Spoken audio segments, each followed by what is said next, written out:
Media. As consumers, we are bombarded by it at every turn, like the Incredible Hulk being bombarded by gamma rays. But what makes some media endure, while others are banished to the forgotten black hole of obscurity, never to be heard from again?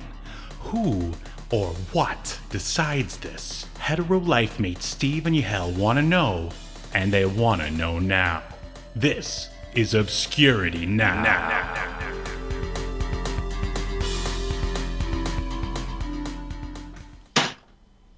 Woo! What's up, everybody? Welcome to another episode of Obscurity Now, where we take a look at forgotten or near forgotten pieces of media. I'm one of the hosts, Steve, and with me is my co-host, Yahel. And we are. Why did I say that like a question? It was a question. My name is Yahel. I've confirmed. Sounds like you had a long think about it, and you finally found yourself. Yeah, I am me.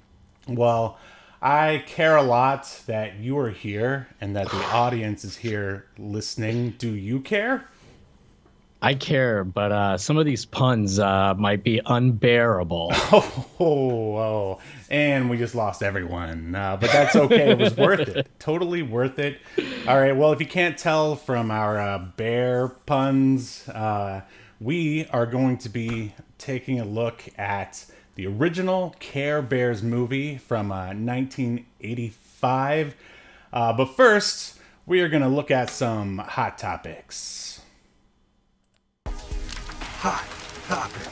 Not cold, not warm, but hot topic. Yes, this is the section where we take a look at some of the hot news that's going on in the in the world right now. Stuff that's bound to be obscure in the future. Like, I would love to be in like the year 3000 and just like be just like a regular guy and be like, hey, do you remember when they made that Miss Marvel movie and Captain Marvel movie and it was terrible? But anyway, let's see. And speaking of Marvel, boy, look what I did there. Our first topic is the Eternals trailer. It dropped last week at some point to a very lackluster reception. I mean, I don't know anyone who was excited about it. What were your thoughts on the Eternals trailer, Yahel? Underwhelming. I think even if you're a fan of the Eternals, I don't know how this would get you excited for it. Let me jump in there quick. Do you know any fans of the Eternals? No, Steve. I was going to ask you because I thought you might be, but I remember in the early 2000s when they had the Marvel Max imprint, there was like, a Max version of the Eternals that came out, and I was just like, huh? I mean, I know who they are and where they came from. It's like a Jack Kirby thing from all the way back in the 70s. Now, why Disney/Marvel thinks that this is going to be a hot property now, it's beyond me. But I think a lot of people, though, to be fair, or at least who play devil's advocate, said the same thing about Guardians of the Galaxy. Sure. And that obviously worked out pretty well for them. So, but I would say that, the Guardians of the Galaxy, they sort of, they marketed out the gate with a bang. They told you who every single character was, so you knew who they were going in. I remember in every cinema, there was a cardboard cutout of Drax, Rocket Raccoon, all the others, and they were specifically talked about in the trailers and stuff. So that way you could get to know them before you went in. Can you tell me anything about any of the Eternals? I mean, this is a teaser. I'll give them that, but man, it doesn't tease. It doesn't give you anything, except for there was literally zero information about the Eternals in the trailer, whatsoever. And yeah, you're right. The Guardians of the Galaxy did a much better job of you understood these characters and oh, okay, this one's the goofy guy or whatever, and Star-Lord, and that kind of stuff. And yeah, man, I don't know shit. I somehow feel like I know less about the Eternals after watching the trailer. It actually made me dumber. I mean, and no one like even looks cool. I would say Right. it all looks pretty bland. Like there's no Yeah. guy. Like if you were to look at the X-Men and you didn't know anything about them, or even GI Joe, you would probably pick out Wolverine and say that guy looks cool, or you'd pick out Snake Eyes and say that guy looks cool because you know they've got like freaking blades and you know coming out of their hands or swords. But these look like Nothing. yeah, these just look like regular cosplayers you'd see hanging out of either out of a Comic-Con or out of the Man's Chinese Theater down on Hollywood Boulevard. I'm really surprised because the guy I don't know the actor's name, but the guy that played Kumar, right, and Harold and Kumar, he's in it. And from what I understand, he got in like super amazing shape for the movie. So I was expecting them to for sure do the thing they did with Guardians of the Galaxy when they showed like Chris Pratt all buff and shirtless. I'm like, Right. that's gonna be the money shot, right? So people go, oh, okay, so have something interesting in the trailer. Nah, they just end with that terrible joke. I think he makes it. About being oh, I could lead the Avengers. No, that was the bland white guy. All these people are like homogeneously interchangeable Yeah. and boring. They really are, absolutely. But do you think you'll actually go to the theater for this? No, I thought you were just. I didn't even think you were going to start at the theater. I thought you were just going to go. Will you watch it? Just in some If you way. found a broken VHS on the ground, would you look at it? Would you look at the cover? Okay. Nah, I don't know. I don't think I'm going to go to the theater. Well, maybe I'll watch it like once it hits streaming services. But what about you? Yeah, same for me. But one little fun fact is that this movie is directed by the female Chinese director who just won Best Director for it's called Nomadland or something like that. Oh, And okay. they specifically chose her so they could have an in with China, but then she spoke against China, and now they don't want to have anything to do with her. So That's pretty funny. that's a nice little feather in their marketing cap. So Eternals is off to a great start. It's gonna make a great YouTube video in a couple of years for Oh, sure. somebody. There'll be tons of people talking trash about it. I mean, but hey, prove me wrong. I mean, if it's if good, it's good, I mean, I'll be the first person to admit it. yeah, off to a bad start though with the marketing at least. Right. I mean, I really don't have high hopes for Phase 4, other than Doctor Strange 2. Other than that, everything else can just Yeah, be fleshed. we'll see. I mean, I've been surprised before by Marvel movies. There's been some that I thought I was gonna hate, and I ended up enjoying them. So keep an open mind, I guess.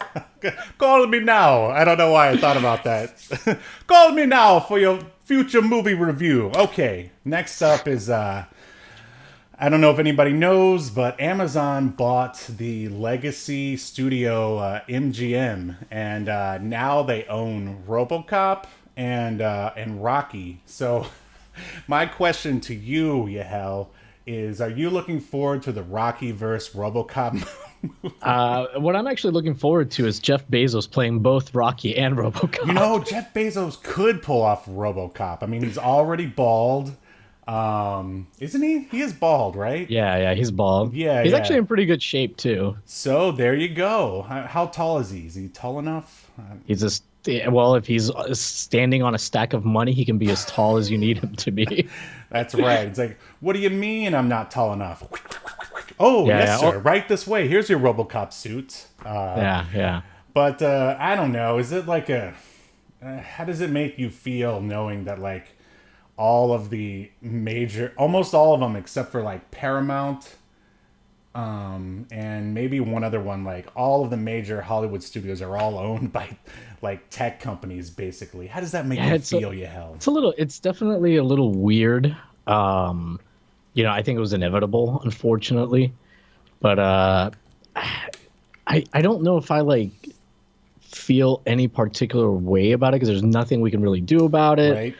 And I guess I'm more concerned with how the final products will be because, you talked about like jokingly about a RoboCop Rocky, crossover or whatever. Right. And like, yeah, like that's probably not going to happen, but you might see like some interesting like mashups and things that if done well could be fun, but they probably won't be done well. Well, I mean, I'll say that as far as making a little bit off the beaten path, like adult entertainment, like with The Boys and Invincible, Yeah. I say we have a pretty decent shot of getting like a good, possibly R-rated RoboCop movie. Yeah, that's a good point. So, Or even a series, maybe. yeah, we still need to watch. I think I'd rather that.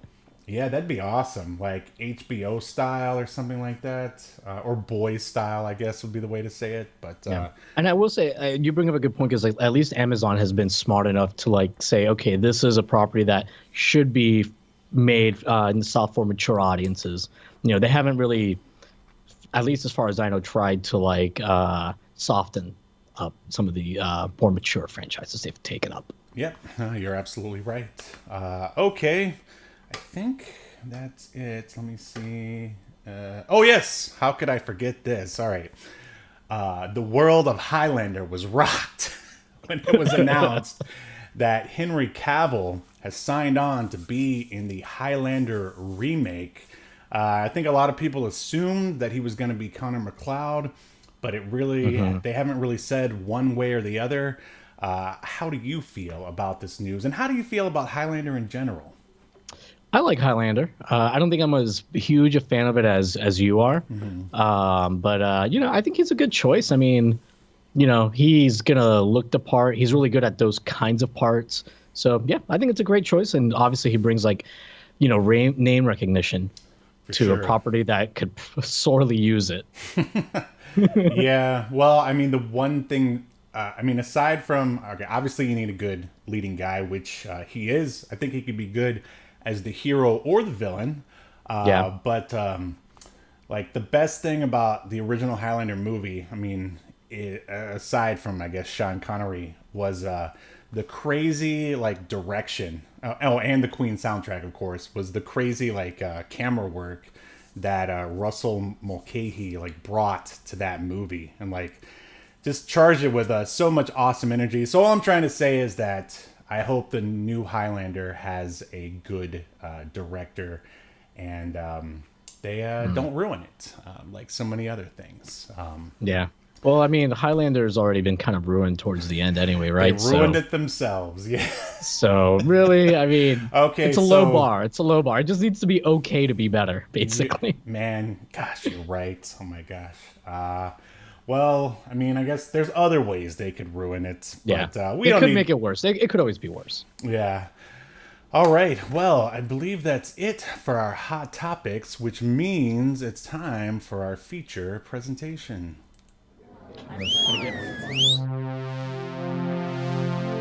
Welcome to your feature presentation.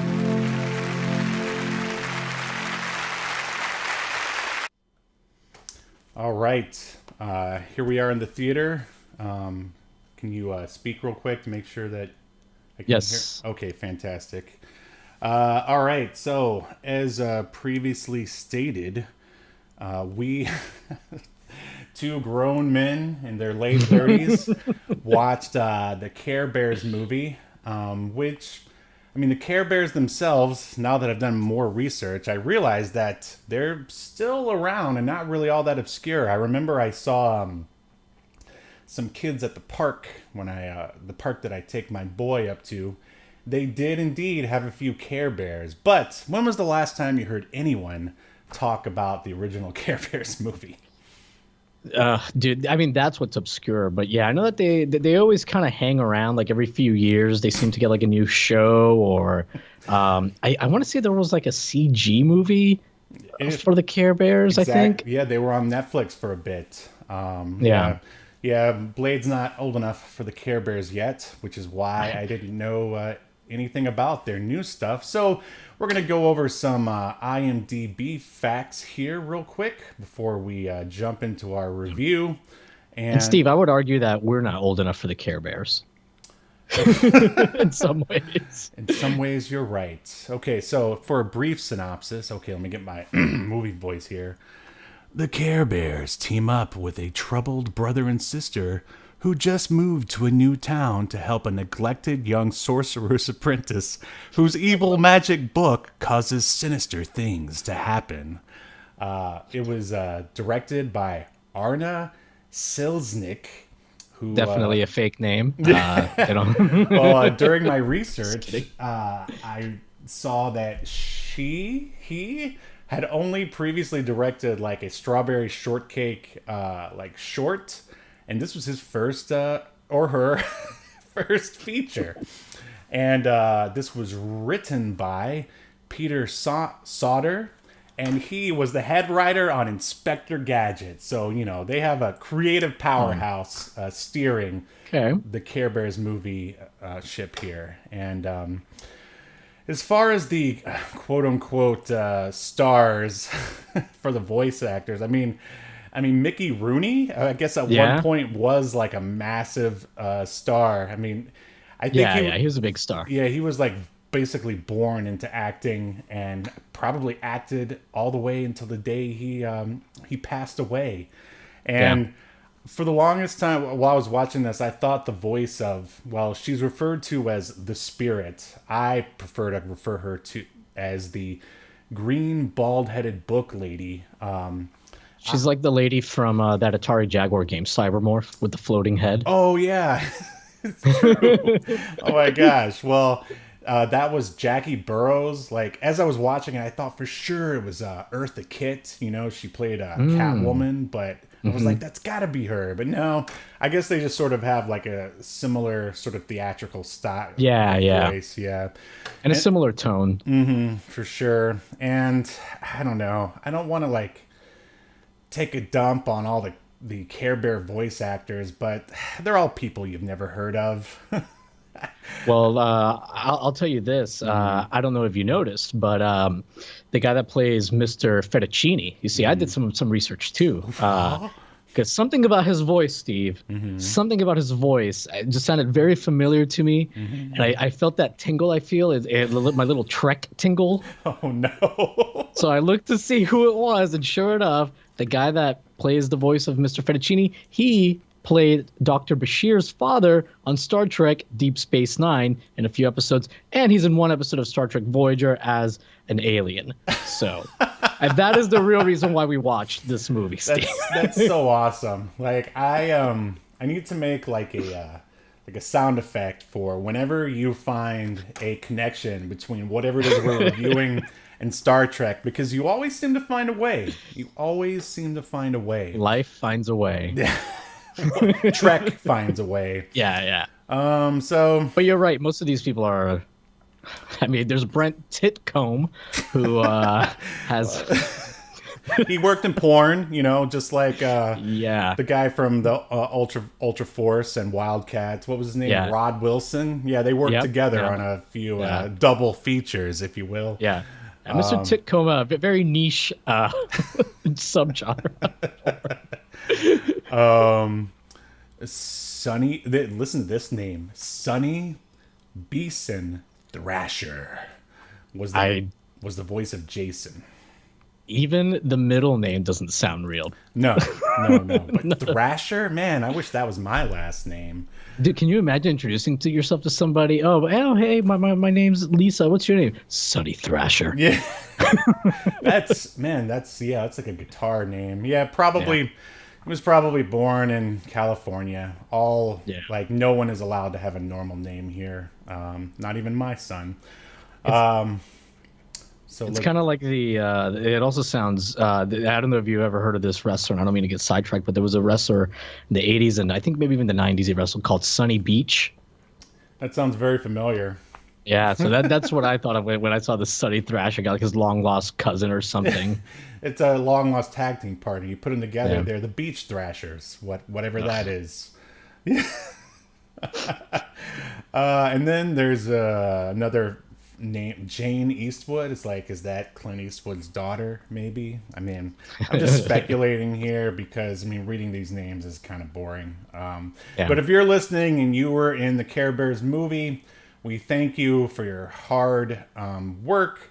I'm sure you're paid well because, according to my research, this was a huge success both in Canada, where the Care Bears come from, and in the U.S. And they even sent people. They said, even though like they missed their premiere in Cannes, they sent people dressed up in bear suits to the Cannes Film Festival to promote it. I mean, it's better than the Eternals promotion, you know. And in some ways, this may even be a better movie. We'll see. But yeah, the production company was Nelvana, and I mean you can see them on all sorts of like popular stuff. I'm pretty sure they did Teenage Mutant Ninja Turtles, and this was actually the second feature film ever based on a toy line. I read that somewhere. Yeah, and I think I read that this was for Nelvana, like their highest grossing film or something in like 8 years at the time that they put it out or something like that. Yeah, so they were, Nelvana was a powerhouse. I just wonder if they're even around anymore. Let's see. I can click on their name here real quick and see what's coming up. Oh, yeah, they're still making stuff like the the Three Amigos. Really? Right. Okay. Yeah. All right. I think we've. They make Sesame Street. Yeah. Get out of here. I know. Wow. You'll never stop, Nelvana. Have no fear. Yeah. They have shows for years. Okay, so let me get my image slideshow going here. And go away, window capture. There it is. Okay, so now we can talk about the movie. So, or actually, I'd like to know your history with this movie. We talked about it a little bit up front. Did you go to the theater for this? If I did, I wouldn't remember because I would have been like 5 or 4, maybe even, depending on when it came out. But what I do remember, though, is watching it a lot on VHS as a kid in Puerto Rico. Mm-hmm. I used to have like the Grumpy Care Bear with the that's honestly the only Care Bear I ever, even as a little kid, liked.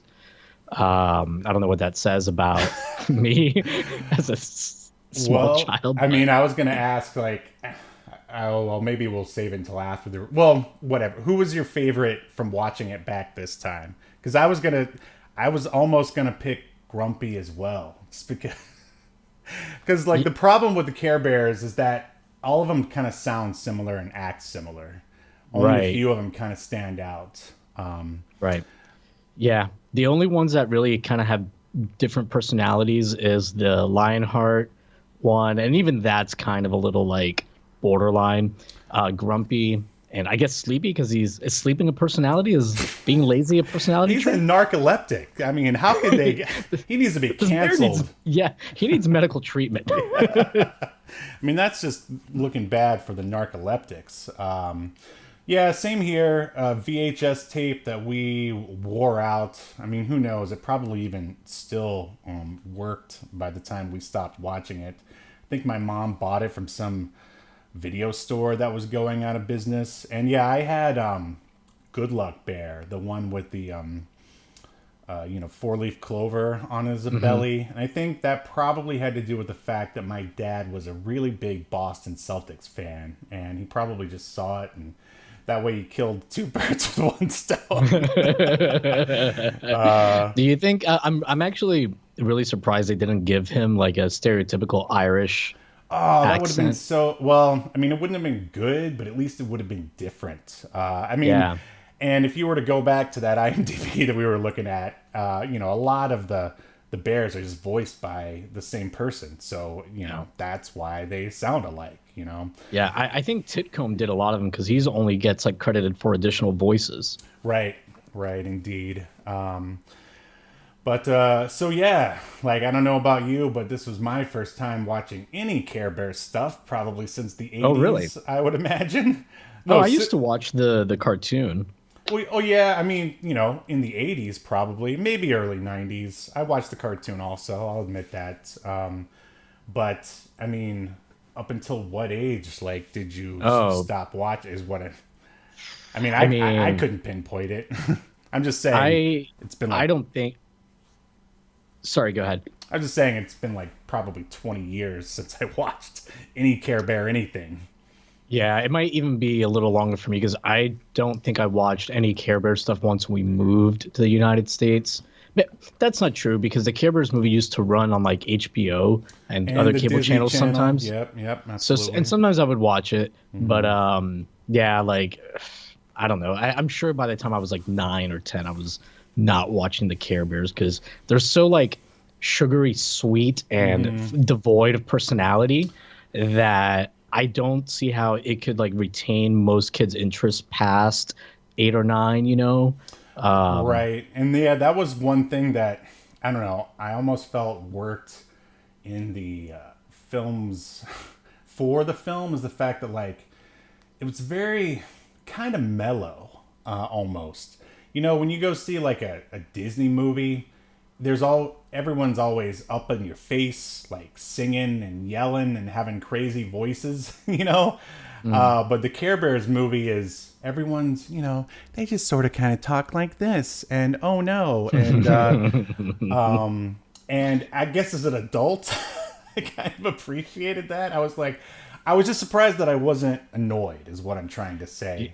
So, Steve, are you saying like when you have a stressful day in the future, you might just be like, man, let me just put on the Care Bears movie and relax? Chill out, smoke a blunt. And no, probably not, because another thing that this movie kind of lacks, well, I mean, it's there, but the problems and the conflicts are all easily solved with Care Bear magic. Right. It has the Power Rangers problem where they can always solve it with the Care Bear stare. It's just a matter of when are they going to do it. And while I will say, I like the fact that they didn't do the Care Bear stare till like halfway through the movie. It was like they didn't do it till the end. Might even be past that. Maybe even like the last third. It was the end of the second act, like when they went to go find the Care Bear cousins, and like two of them tried to like shoot down that spell, and they're like, we don't have enough, and then out of nowhere, whoosh, I mean, they did some decent reveals. I like, how I am with. I don't know. It's just funny to think of a Care Bears movie. Yeah, Care Bears had some good twists and some nice reveals. Hey, I mean, as far as the script goes, I mean, it is a basic, plot, and it's weird. And at the end of each act, there's a musical number, which I didn't even remember those songs. Yeah, they weren't very good.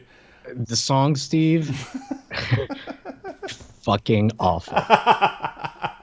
The opening song that the movie opens with is possibly the worst song in the whole, like out of all the songs that they have. It is sad sounding, and I think because it was written by Carole King, who's was like a big pop star, like I guess in the 60s, I think. And she was also a session musician, I think. But yeah, it's so hearing it again at first, it like sort of hit me with nostalgia, and then I was like, but then it kept going. yeah, and it's so sort of melancholy sounding, which is like her sound, and I'm just like, wow, this is like, hopefully they came up with a better, like the one on the 80s cartoon is much better. Like the theme song for that is it's like has punch to it. It's energetic. This is like almost like you said, melancholy and sad. And the weird thing is, like, I know she wasn't off key, but man, it sure felt like it sometimes. Like it was. Like, I don't know if maybe like it was in a minor key, the song. And then like at the end of the song, when they do that part where they overlap her voice, like singing like a bunch of, it was a mess. Like Man, it was a mess. You really paid attention to this. Steve, I mean, you're a musician too. I mean, dude, the end sounded horrible. And I'm pretty sure two of the voice clips that they had that were interlocked were off time, which like was driving me nuts. And I don't know. I think all the songs are terrible. Like I would like listen to like half the songs and then I started just like skipping the songs because they were that bad. I took that time to actually like write like more notes because I didn't, you don't have to pay attention as much. I will admit, though, I think as a youngster watching this, I did like the end song when not Christopher, Nicholas is chasing around chasing them around that carnival at the end when it's like, look out, he's coming for you. Like It was almost like a musical. yeah, for sure. But it was like, that was probably more my style than the other songs anyway. But yeah, so I guess some plot points here. Oh, I mean, right off the bat, like when they show all the orphans at the beginning, I'm like, God, that's depressing. Like, right? I'm like, why did they pick orphans? And it's, no amount of caring is going to bring their parents back.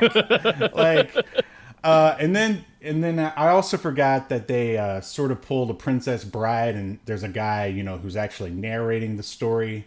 I mean, and I get why they do that. So I guess if the kids get lost in the story, you've got the narrator there to keep them on track.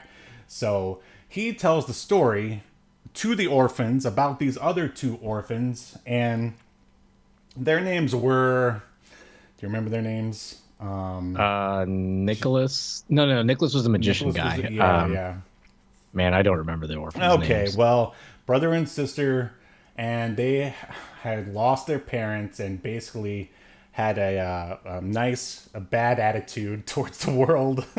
Yeah. And what's interesting? Didn't they say, I'm sorry to interrupt you, but they never explained what happened to their parents. They said, like, I think their parents left.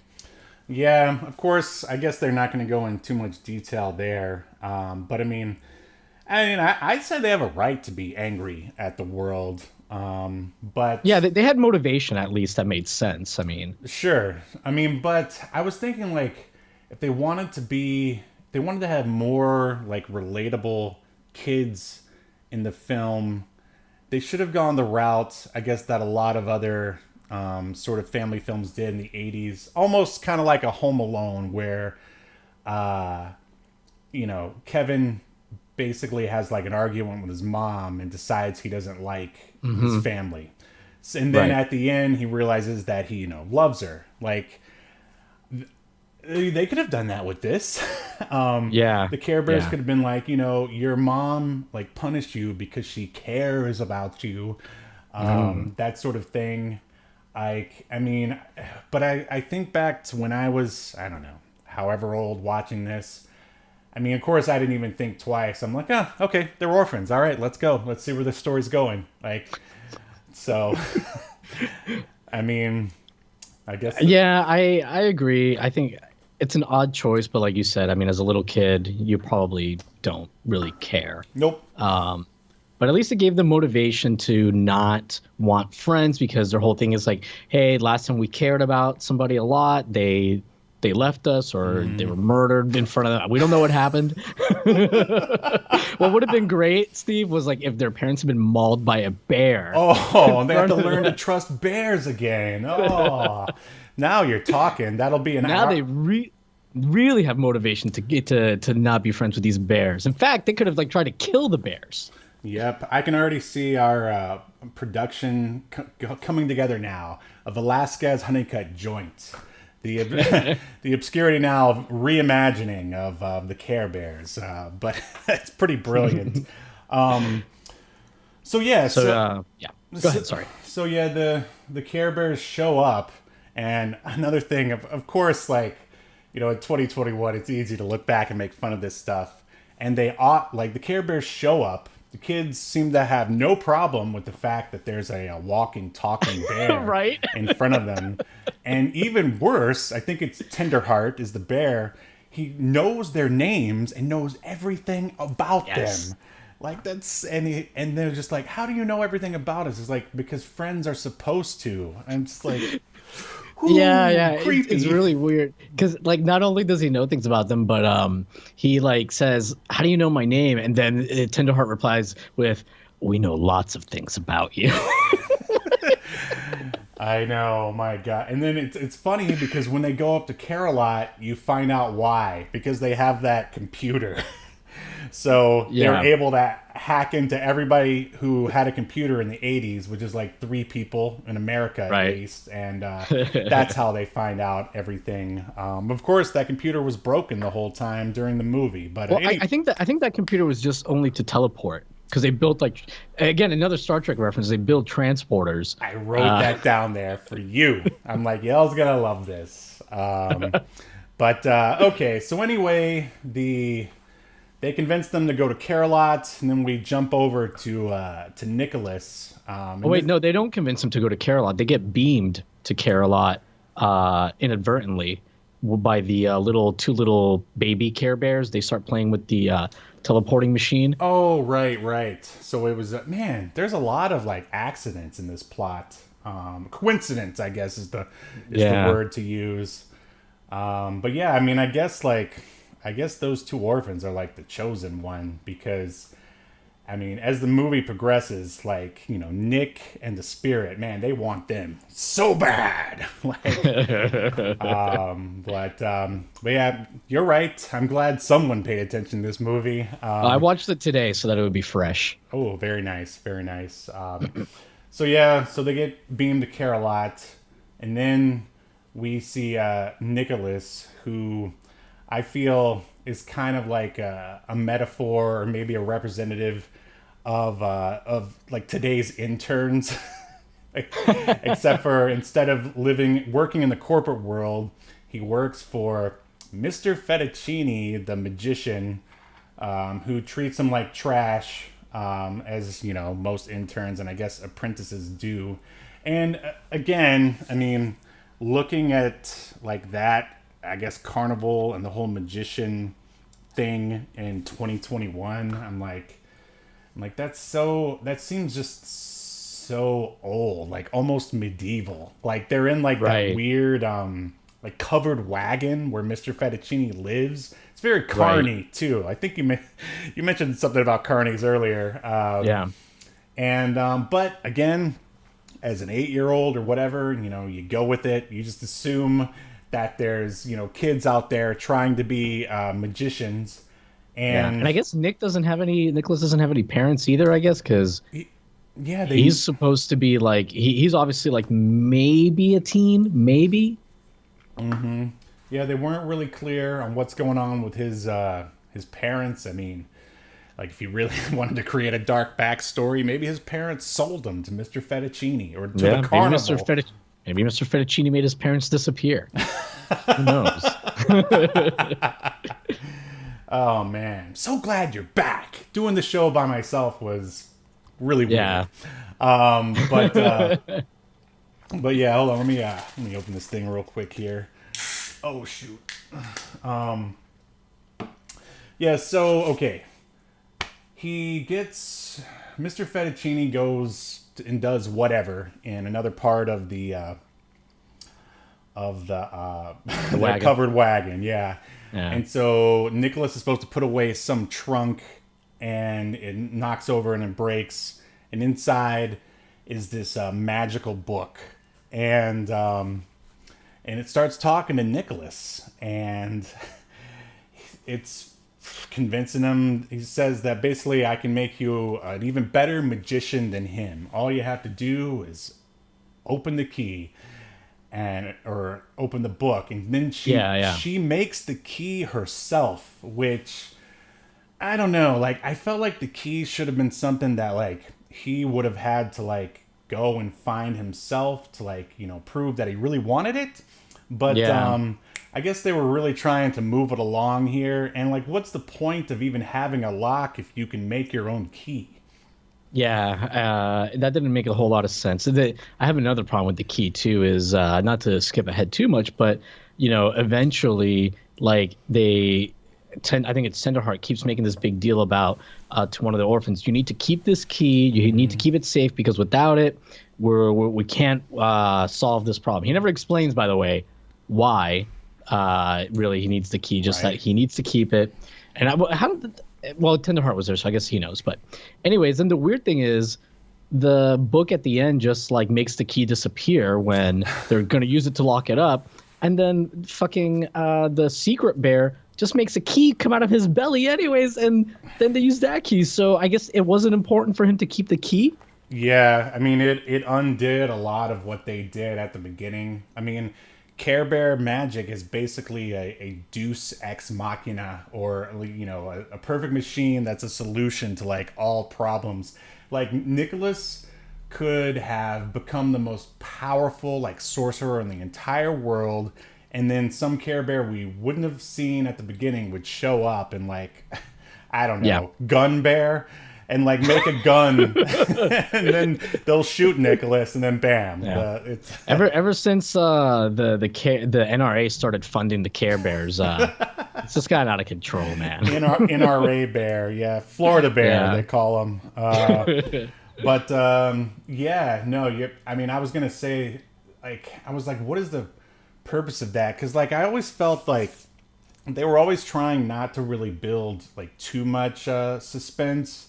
Like whenever you thought that the big Care Bears were in danger, like when they were getting sucked down to the whirlpool, like immediately someone has a solution and they get out of there. And like, I get it, they don't want to freak out the kids, but why would you bring up the key at the end, then have the book destroy the key just to have Secret Bear make another key? Right. It just seems like you're taking a long walk around the block when you could have just gone like straight down the path. You know what I mean? Yeah. And I guess as far as the script and the plot is concerned, like it could be worse, but I have a feeling they were using the old excuse that these are kids and it's not going to matter.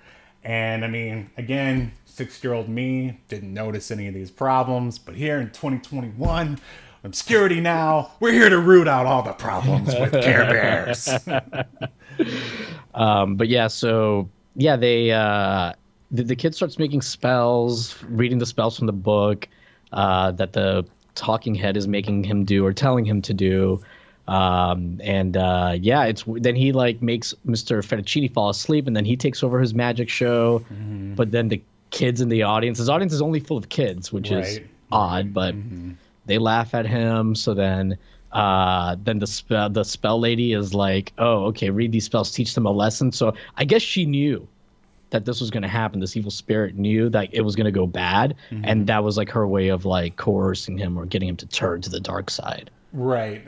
Okay, so I've got a few things here. Number one, how does Nicholas know how to read what looks like ancient Aramaic or something like that? I mean, and also when he actually reads the spells out loud, they are hilarious sounding. Which I'm sure, the writers were just whatever, throwing what. I mean, would it kill you to like get a copy of like like a chaos magic book and get spells from there? But whatever. Yeah, it's just a bunch of made up words, a bunch of gibberish. For sure. And also, like, I'm thinking, like, I can almost sort of, like, relate to Nicholas in a way, just because, he's a performer and he wants to get past the gatekeeper, who is Mr. Fettuccine, and, just entertain people. So they will like him. I mean, so what you're saying is that you too would have used a spell that makes everybody hate and not care. Yeah, sure. That spell is called heavy metal music. And by the way, if the book is telling him to like do these spells, that'll make people not care, then they're not going to like him either, right? Yeah, there's a lot of sort of circular logic, I guess, where it doesn't really make all that much sense. I mean, what does the spirit have to gain from making the entire world hate each other? Like, I was thinking, like, what would have been like better plots for this movie, and or like future like Care Bear movies, and I don't think they've ever done it. Of course, I haven't seen every piece of the Care Bear cinematic universe, but they needed to have like the Care Bear who like basically became bad, like the Venom of Care Bears. I feel like they did that on the TV show, but I may be just I mean, I might be remembering wrong, but yeah, like I just feel like that would have been more interesting. I mean, not to say that the green bald-headed book lady is not interesting looking. I mean, I think that's the only reason we're even talking about this movie in 2021, because I forgot about everything else except for that her. image of a green bald-headed lady's head in a book. That's the most. Yeah, and the lady that does her voice puts in a good performance. Oh, you know? so good, so good. But yeah, I mean, I don't know. I'm trying to, I guess, read too much into it, and I'm just like, what does the spirit like represent? Is it like sort of like the phoniness that fame, like fake fame, like brings? It's like, sure, he can become like a powerful, magician / sorcerer or whatever, but no one will actually like him because he just, I don't know, then no one would ever be like strive to be a celebrity. You definitely are reading way more into it than it needs to be.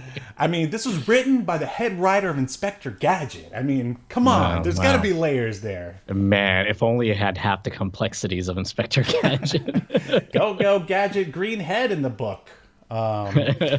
Anyway, all right. So, where are we here? All right. So, we go back to Carolot. Carolot, has it already, they have like a cloud quake, they call it, because already enough people in the world stopped caring. Well, they noticed that the care meter, yep, the ticking started clock going down. Mm-hmm. Yeah, and that's what caused it. Yeah, really, really weird. By the way, these fucking clouds. So the cars, are they sentient? Are they alive? They have like smiles on them and react, and but they also like dissipate, like when they crash onto Earth. Like, did that cloud car die? I like to think of them as they are the Kit from Knight Rider of Carolot. Like, I mean, even if I guess Kit were to get torn apart, I guess as long as his hard drive is intact, you can make him again. Yeah. Or maybe it's more like body horror-esque. It's like a whole Cronenberg type thing there. But that's a very good question, Yahel, and I'm going to think about that as I fall asleep tonight. Yeah. And also that was another funny thing when Tenderheart came back after easily escaping from that cage that he was in at Mr. Fettuccine's. Like, did you notice he stayed there like just long enough to like get all the information that we needed to know? Then he just out of nowhere made a heart and got out. Anyway, for whatever reason, his like cloud cycle was out of control. I mean, I guess again, it's because people weren't caring enough, and that destroys. Maybe because it's because I mean, I guess because it's made out of a cloud, and they were having maybe all clouds started having problems. I don't know. But we'd have to ask Grumpy. He's the quantum physicist on the Care Bears team, right? Yeah, that's maybe we should. So anyway, they realized the problem and the solution. I guess in script writing 101, it's called the split into two. And again, it was another accident from the teleportation machine. They send the two orphans plus Tenderheart, and was there someone else with them? I can't remember. Yeah, there was the bear with the flowers on the belly. It doesn't matter. Anyway, it doesn't matter. They get sent to the Care Forest. Is that what it's called? Forest of Feelings. Have some respect for the Care canon, please. Right, absolutely. And then the other Care Bears board a magical Care ship and float down a river. Did they say why they got on that ship? I mean, did they know they were going to need to look for reinforcements? Yes. So they couldn't go back to Earth their normal way, apparently. And when the cloud quake happened, it also broke like a bunch of buildings started breaking, and it broke the teleportation thing. And I guess the cloud cars were out of service because of this, I guess. But this ship wasn't. So for some reason, but it's weird that they even had a ship because they say that they had never been on the river. Right. and they don't know where it goes, but they're just like, maybe it goes to Earth, Well, which makes no sense. It's an excuse to go into the unknown world, which is a very typical place to go in the second act. And basically, the entire second act is an excuse to introduce the Care Bear cousins. And I'll say I mean, although it lasted too long because I feel like they introduced too many, but I liked how that spell thing that Nicholas and bald-headed book lady sent out created situations in which every cousin could use their specific skill set in order to help the Care Bears to get out. And the Care Bear cousins are way better than the Care Bears, because at least, even though they still all kind of sound similar and they act kind of similar because they have their own specific animal-based abilities, like they come off as a lot more unique, and it's not magic, it's like actual things that they can do physically. Right, absolutely. I liked Lionheart because he tried to use violence to solve a lot of the problems. And I also liked Swift-Heart because he was basically the Flash in rabbit form, rabbit care form. We do have a comment, Steve, in the chat from the Professor Mike Tanay that says Relic is killer spelled backwards. Who is that? Is that some guy you know? It's not really. That's Tanzillo, I'm pretty sure. Oh. Awesome. Yeah, that's Matt. But too bad. They should have had Relic Bear. Oh, man. No, they wanted to make a successful movie, you know. So yeah, basically they all meet up at the end of Act 2.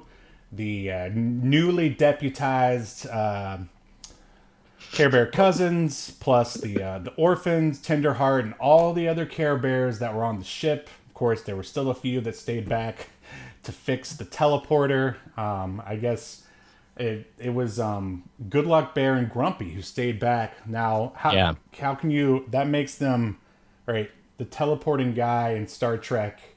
Chief O'Brien is who you're thinking of. Well, that's Deep Space Nine. I'm thinking of he was on TNG. He was on both. He came from TNG to DS9. Right, but Scotty was the original one, right? Scotty's an engineer, right? But sometimes he'll operate the transporter, but it was not like his job. All right, come on, Steve. All right, well, we're going to continue this on our Patreon when we get one. So now and there's another musical number, which is terrible. I liked when people stopped putting music in these family films. By the way, Steve, the teleportation, the transporter is fixed with a lollipop. And the logic for this is that it looks like the part, it's like similar in shape to the part that he needs to replace. What? And that's the only time somebody actually delivered a line that could almost be considered like witty and adult. Because that's one thing I noticed about this. Like, unlike Disney, which I don't really care for the most part, aside from a few movies here and there, you know, this movie added like zero adult like humor, in the slightest. Not even a little bit. But anyway, Grumpy goes, I can't remember the name of those two kids, but he's like, they're going to make great Care Bears. And he pauses for a second. He's like, one of these days. Which isn't anything. I mean, compared to the rest of the script, I was like, all right, you tried. Yeah. So now we are in Act 3. I think there was actually a scene before where it shows Nicholas and the head book, and they're in the full-on castle. It's so medieval. I don't know. I guess they really wanted to have the whole sort of like fairy tale aesthetic, even though I guess this was supposed to take place, you know, in current day for the most part. Yeah. And Nicholas is just getting more and more evil. I did like that they would intersperse these scenes with Nicholas doing the spells, because initially he's like trying to she tells him we need to do this spell and it's going to do this, and he's like, "Oh, is that necessary? I already got." He says at one point, "I already got even with the whole town. Right. That's all I want. That's all I wanted, baby. Just a few 100,000 people." Because anything above that's ridiculous. But so the evil spirit maybe represents like ambition, also possible. All right, whatever. Well, again, reading too much into it. Yeah. Okay. So yeah, it's getting pretty metal at the end here. Yeah. And he's starting to get into it. He's starting to get into some of the evilness of it. There's a scene, I think it's maybe closer to the end, when like he comes out with the book and his cape and he's like pointing. It looks like they took that straight out of Akira, which I don't even know if Akira was even out. At least the anime was even out at that point. But he looked so insane that I just started thinking to myself. I was like, what if this is the origin of like Nicolas Cage? Like he like sold his soul to this like book lady thing so he could be a movie star. And that probably doesn't make any sense, but hey, hopefully someone got a chuckle out of it. And we should point out that the book wants him to like make this final spell. What the book is like leading him to is to make the spell to make everyone in the world not care. Mm-hmm. And one thing that we didn't mention is that the less people care in the world, the more the care meter goes down. And once it hits 0, care a lot, I guess, ceases to exist. Mm-hmm. So that's also like the Care Bears have their own survival at stake here, I guess, as a species.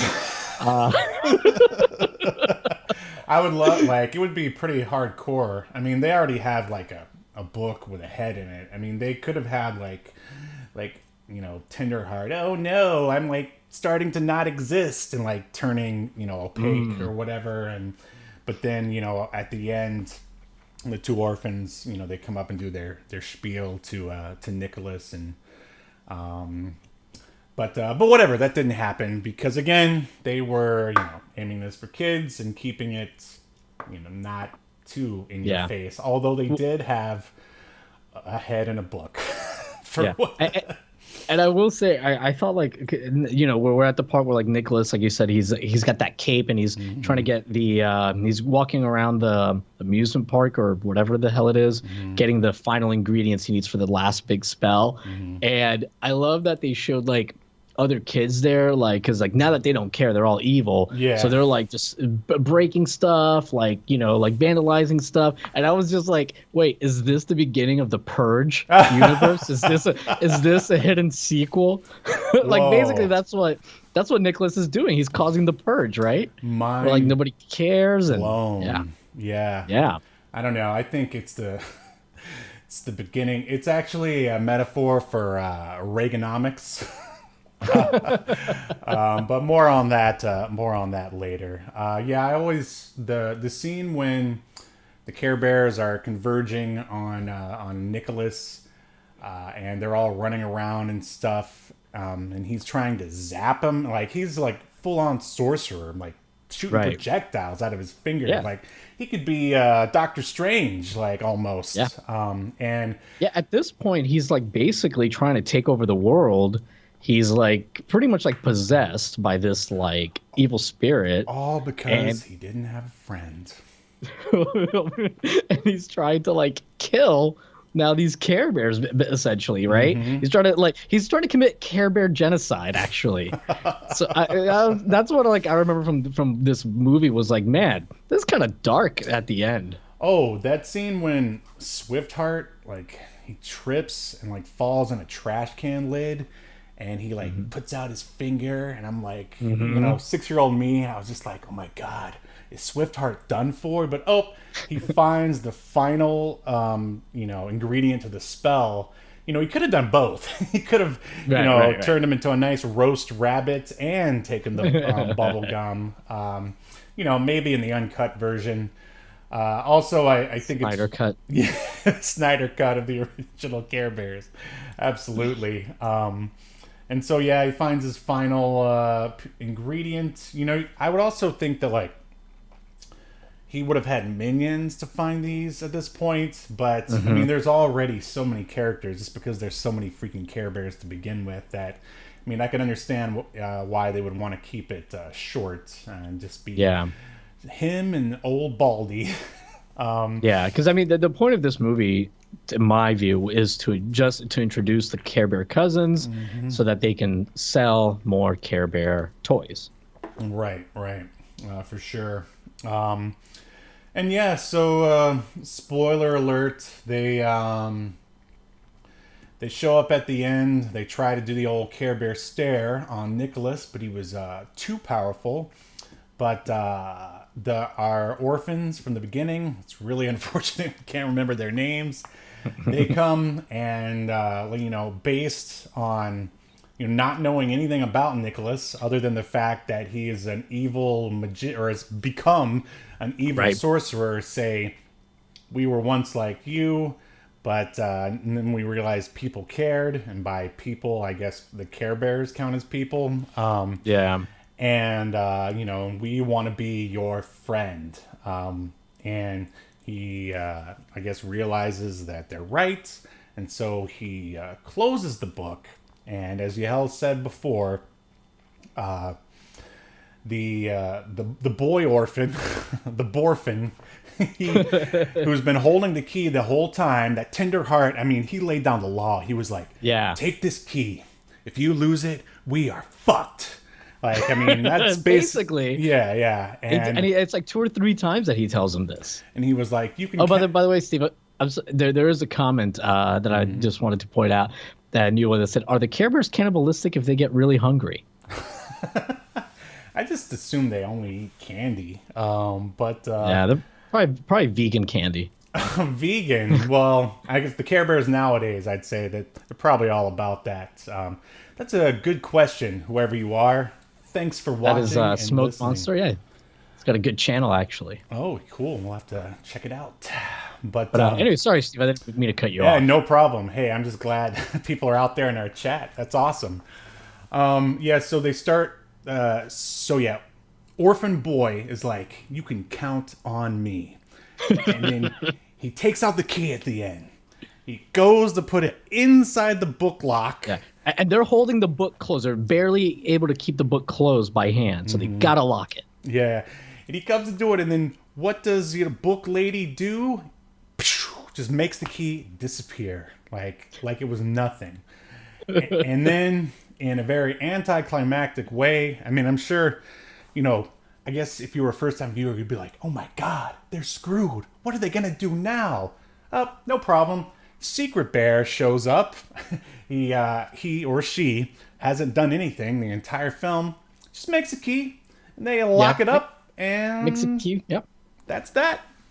And the thing is, like, it's not like they have a key on their belly. Like Secret Bear's thing is a lock, so I was thinking, oh, they're gonna make a new lock, which would have made more sense. But no, they just make a new key. Why wouldn't you just make a lock? Right, just have Lionheart claw it up. I mean, he's the... What's up? Smoke Monster said, vegan Care Bears, that's perfect. It means I can eat them. Fantastic. I mean, they should have just had Lionheart claw him up. I mean, he's obviously the Wolverine of the Care Bears. Or Lion-O of the Care Bears, but whatever. Anyway, our orphan brother and sister end up with new parents at the end. There's a big, it's almost like the ending of Star Wars A New Hope. They have a big, reception, right, in Carolot. More like a cult-like ceremony, if you ask me. They're gathered around, some table, with a weird, half moon. They're like the builders having a secret meeting. You mean the Freemasons? The Freemasons, having a secret meeting about, how they're going to run the world government behind the scenes. And they, have this big table. They're going to, I guess, eat food, although we never see them. And then they do, a ceremony. It's like a cult. Right, and I think then there's one more singing number, if I remember correctly. Well, that's the end credit song that I'm thinking of. What's up? Sorry, Steve. With this cult-like ceremony, the reason why I say it's cult-like is Tenderheart. I think it was Tenderheart. He says that they're there to initiate the Care Bear cousins into their family, and this is a weird like initiate like a weird choice of words, and then like he makes like a heart come out of his belly that gives, and then he gives each one of them a belly. Like he's basically branding them as now part of this Care Bear cult. Man, it really is a cult. So yeah, just very strange, very strange. We need to, let's see. Oh, that was you. Okay. Yeah, we need to create a cult around this show and start branding people. But, maybe around episode 10. Why not? Sure. But, all right, so it's revealed that Nicholas is actually Mr. Cherrywood, the narrator from the very beginning. Which, I mean, it's still just so sad. Like, and now he's running an orphanage, I guess. But Right. I mean, at least Kidnapping children. We don't know. right. Well, I was gonna try to be positive here and say, I mean, at least he's a nice guy now, and he and his elderly wife are taking care of these orphans. Yeah, Which- and I guess like I think his wife is supposed to be the girl orphan from. Oh yeah, man, I didn't put that together. Yeah, because she looked like her. Yeah, man, all these years, I never. Wow. Well, And Steve, did- I've seen this movie many times. And did you know that Edward Norton was Tyler Durden the whole time in Fight Club? I hear that this movie is actually where they got the idea for the reveal in Fight Club. But yeah, so I don't know. It's a heartwarming ending, but still, like, I mean, I guess it never dawned on me when I was 6 years old, but like, still, like, there's still orphans in the world, despite their ability to care or not care, and that just, I mean, that's just a slippery slope. I Yeah. mean, what about all the other horrible things going on in the world? But I mean, I guess if they've got Mr. and Mrs. Cherrywood, then who knows? Maybe they'll get adopted by good parents, like boy and girl orphan. Girl did. Yeah. And how weird is it that once they got adopted, they show them at at Nicholas's magic show? Because Nicholas, we didn't mention, Mr. Fettuccine has like a dream that, That was so Nicholas, yeah, and him were starring together in a show. So he's like, okay, you're going to be in the show now. And he even makes him the headline. He puts his name first in the marquee, Nicholas's name. But yeah, anyway, so they're doing like their combined new magic show. And in the audience are the orphans with their new parents. And they say, the girl says, "Aren't parents great?" Like, what little kid? Yeah. Is like, yeah, cool. Yeah, I mean, when you're younger, you're like, I mean, of course you like your parents for the most part, but not the points when they're telling you what to do and stuff. Right. You're but- certainly not going around saying parents are cool and great. No. I mean, I may have had 2 T-shirts that said that, but I only wore them occasionally. But I want to go back to Mr. Fettuccine. Like, that is such a horrible character arc, or an excuse for a character to change his mind. Like, I would have rather have seen, like, and again, I guess it's not really supposed to be the arc for Nicholas, but like, it would have been cool if he would have stood up to him, or if, I mean, the fact that it was a dream, like, I mean, he needed to change himself and be like, look, I realize I've been really hard on you, but you've been doing a good job, I guess, which is completely the opposite of what he was doing at the beginning. I think you're ready to do a show or something. Right. Yeah, I mean, it's I guess it's a little much, but again, kids movie.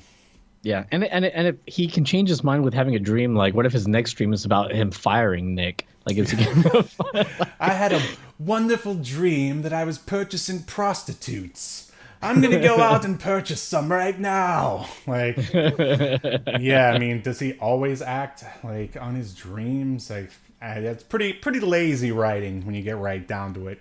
Bad on you, head writer of Inspector Gadget. I expected more from you. Come on. Yeah.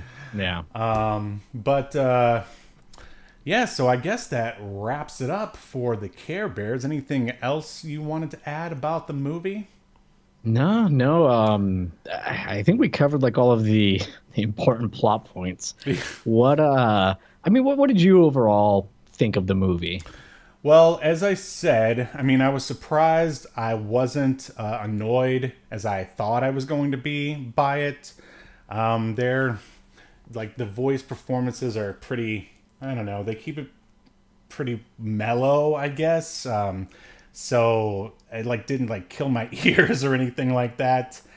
I mean, I think if it didn't have the bald-headed book lady, it probably wouldn't have stuck in my mind as long as it has all these years. Because it's weird. I think I remember their other villain who was either from the show or the sequel, who was just a guy with a black face. You remember him? His name was like and red eyes. Yeah, like, that kind of. And I think that movie's actually really dark, from what I remember. Yeah, it's called like the New Generation, right? They're the Next Generation.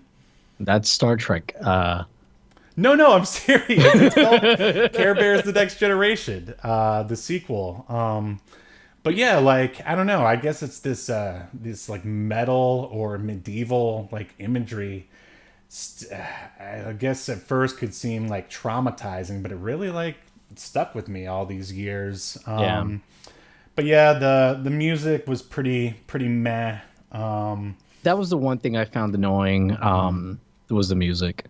Like I think the movie's okay. I mean, it's meant for like 5 or 6 year olds. It's got a decent pace. It's got it moves it along pretty decently, I'd say. Care Bear, in the chat, Smoke Monster said Care Bear Search for Spock was my favorite. That's we got to get someone to make that a T-shirt, like for this podcast, a mix up between Star Trek and the Care Bears. But, Care Bears. Yeah, I think it's. I mean, I don't think this movie though holds up. I mean, it's hard to say because this movie is like geared for like I don't know, like 5 or 6 year olds or something probably. I don't think it holds up if you show this to like a 5 or 6 year old that's watched more recent stuff. Well, like not even that. I would say like if you hold it up to, I would say, all right, 90s Disney stuff like The Lion King and Aladdin. Those have some like really good, universal themes like interwoven into their story, which I mean, really, this one just sort of beats you over the head with like you need to care about things. And I was thinking, you need friends, buddy. Right? You can't do anything on your own. Yeah, and that too, and and that's debatable. I mean, I'd say self-reliance is pretty important. I mean, of course, friends are great too, but what about people who only care about money? I mean, they care about it. Like, where's Money Bear?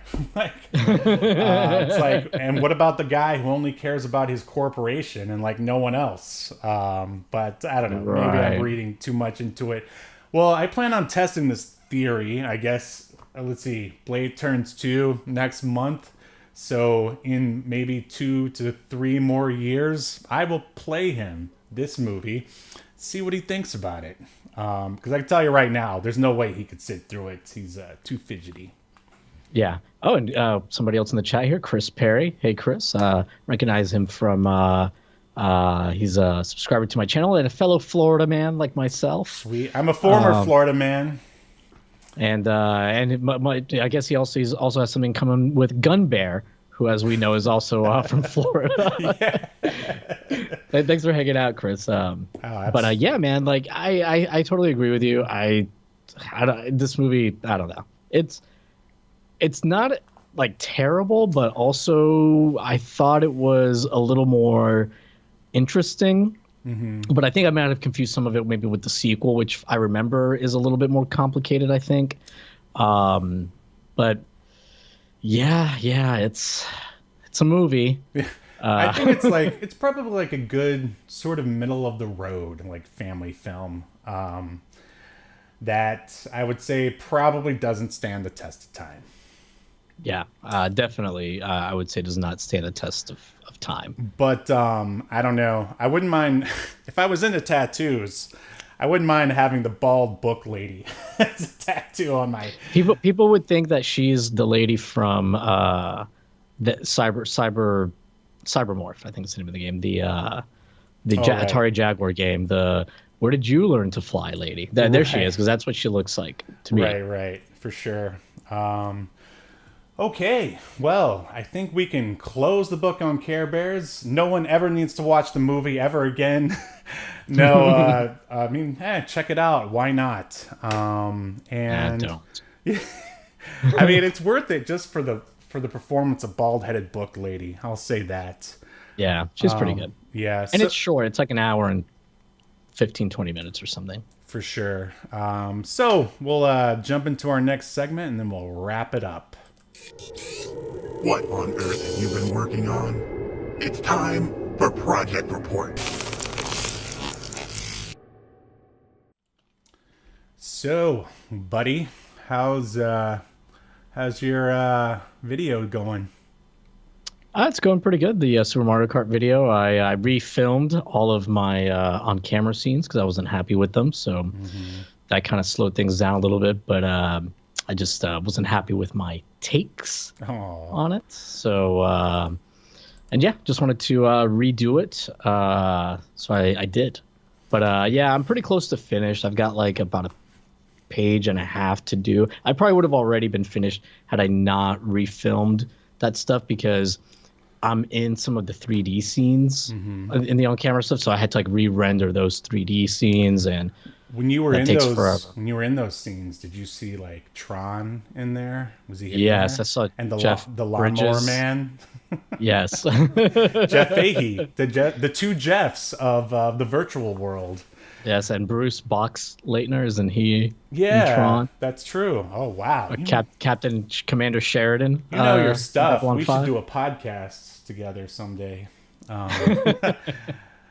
Cool. Well, I'm sure everyone is looking forward to that video. I went and recorded more videos for Tim's Toy Box, which is a YouTube channel where my friend unboxes all of his many boxes that he orders off of eBay and other various websites. And it's just chock full of retro toy goodness. I mean, he's got like everything: G.I. Joe, Teenage Mutant Ninja Turtles, and he's a pretty good host too. So there'll be a link in the description if you want to check that out. And of course, the production is top notch. So, well, I think that's going to do it for this episode of Obscurity Now. What have we learned, Yahel? Well, we've learned that actually, I would say the message from the Care Bears movie is that having friends is a terrible idea because these orphans got into a very dangerous situation where they could have been killed. A sorcerer with powers from beyond the human realm tried to kill them, all because they made friends with these damn bears. So if these kids had not made friends with these bears, they would have been a lot safer. That's what I took away from it. Well, and I learned just don't be an orphan, like, to begin with. I mean, Yeah, and don't be poor either while you're at it. Just don't do it. Well, according to Bobby the Brain Heenan, if you don't want to be poor, look at what poor people are doing and then do the opposite of it. Ugh, man, Bobby was great. By the way, we don't really think that you can just will yourself to not be poor. We're just joking around. No, yeah, definitely not. That's not how we swing here on Obscurity Now. Well, all of you who joined us in the chat, thank you so much. Yes, thank you. There'll be a pre-recorded message after this with links to the email and Instagram and all that other stuff. So please like and subscribe. I'm just going to go ahead and say that anyway. And we will see you next time on Obscurity Now. You've been enjoying Obscurity Now, a podcast that's recorded live to tape and broadcast to Twitch, Facebook, and YouTube. Take us with you by following the download links provided in the show notes. And take notice of our various social media links, if that's what you're into. I'm not here to judge. And make sure you join us live next week at 10 p.m. Eastern, 7 p.m. Pacific as we continue to discuss more obscure media only on Obscurity Now.